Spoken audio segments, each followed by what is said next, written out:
जब आप passport online आवेदन कर लेते हैं तो उस कंडीशन में आपको जो होता है पासपोर्ट ऑफिस जाना होता है अपना डॉक्यूमेंट को वेरिफिकेशन कराने के लिए। वहां पर जाने से पहले आपको कौन कौन कागजात लेकर जाना हो जिसके आपका सारे कागजात जो कि सही साबित हो, तो इसके बारे में आपको बताने वाले हैं पूरा डिटेल के साथ।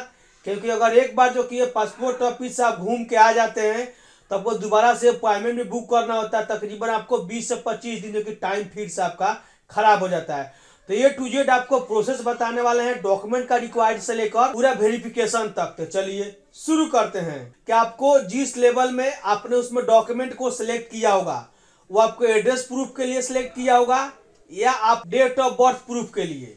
इसमें दोनों में जो कि आधार मैंडेटरी है, तो यहाँ पर लिस्ट मैंने आपको दोनों का दिखा ही चुका हूँ। अब यहाँ पे आता है हर एक कंडीशन में आपको आधार कार्ड लेकर जाना अनिवार्य है। आप आवेदन भी किए होंगे तो नीचे में देखने को आ गया होगा आपको को आधार कार्ड यहाँ पे अलाउ है। तो आधार कार्ड आपको ओरिजिनल लेके जाना है, साथ में आपको एक जीरोक्स करा लेना है। उस जीरोक्स पर आपका खुद का जो कि है सिग्नेचर होना चाहिए। वो सिग्नेचर होना चाहिए जो सिग्नेचर आपके पेन कार्ड पर सेम टू सेम होगा, वही सिग्नेचर आपको वहां पर भी होना चाहिए। दूसरे कंडीशन में बात करें कि आपको आधार कार्ड जो जीरोक्स कराइएगा एक तो आपको वो ले जाना है, साथ में कहीं कहीं जो कि आपको पासपोर्ट ऑफिस में इसका डाउनलोड कॉपी भी वहां पे माना जाता है जो डिजिटल सिग्नेचर वेरीफाई होता है जो आप स्क्रीन पर देख रहे हैं। तो हो सके तो इसको भी निकलवा लीजिए, लेकिन यहाँ पे लिखित तौर पर दोनों में से कोई एक यहाँ पे माना जाएगा, लेकिन कहीं कहीं पर आपको दोनों ये चीज इसमें मांगा जाता है। जो आपका आधार कार्ड डाउनलोड करके निकालिएगा उसका नाम आपको ई आधार कार्ड है, जो आवेदन करते वक्त भी इसका नाम आपने सुना होगा।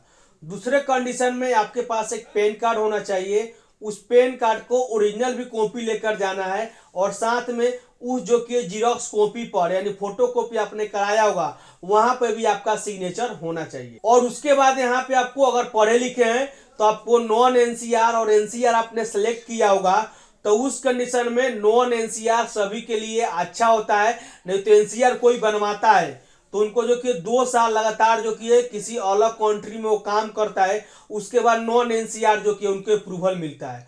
तो जो आदमी पढ़ा लिखा होता है उनको डायरेक्ट जो कि पासपोर्ट में नॉन एनसीआर का वेरिफिकेशन मिलता है।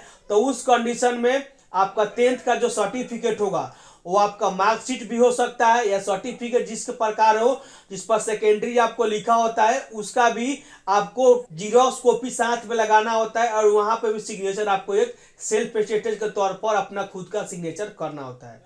और एक आपको ऑप्शनल में दिया जाता है बैंक अकाउंट। कभी कभार जो कि कोई कोई पासपोर्ट ऑफिस में इसको मांग किया जाता है तो आपको 2 कॉपी के तौर पर आपको एक बैंक अकाउंट भी उसमें लेके जाना होगा, पासबुक, और साथ में उस पासबुक पर जिस साल आप जा रहे हैं उस साल का आपको स्टेटमेंट भी कम से कम एक उसमें लिखा होना चाहिए।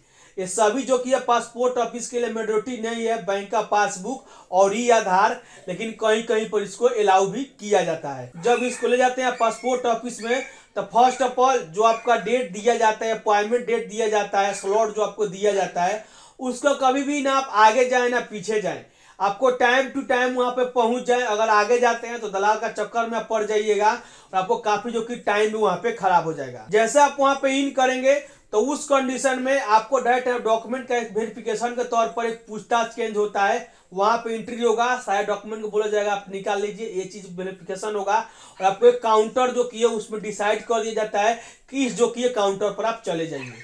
तो दूसरे काउंटर पर जब आपको भेजा जाता है तो यहाँ पे मैं आपको बता दूं कोई भी काम अगर जितने भी सरकारी ऑफिस में आपने कराया होगा उससे कई गुना जो किया अच्छे तरीका से पासपोर्ट ऑफिस में आपसे बिहेव भी किया जाता है और सारे जो कि फरियाद आपको सुना भी जाता है आपको डॉक्यूमेंट के अनुसार। तो घबराना बिल्कुल नहीं है। वहां पे जब आपका दूसरा काउंटर अलाउट किया जाता है तो वहां पे अपना कागजात जिस लेवल में मांगा जाता है कागजात आप वहां पर दे दीजिए, वहां पर वेरिफिकेशन खत्म हो जाता है और फिर से एक काउंटर जो कि दूसरी तरफ अलॉट किया जाता है, फिर से आपको डॉक्यूमेंट का मांग किया जाएगा और वहां पे वेरिफिकेशन हो जाएगा, फोटो क्लिक हो जाएगा और सिग्नेचर आपका अपलोड हो जाएगा। उसके बाद प्रिंट करके वो आपको दे देंगे, जो आपका अधिकारी होंगे और वहां पे ग्रीन पेन से साइन करके दे देंगे, आपका ओके हो गया। तो उस कंडीशन में आपका डॉक्यूमेंट का वेरिफिकेशन जो कि पासपोर्ट ऑफिस में आपका क्लियर हो गया, वहां का काम खत्म हो गया।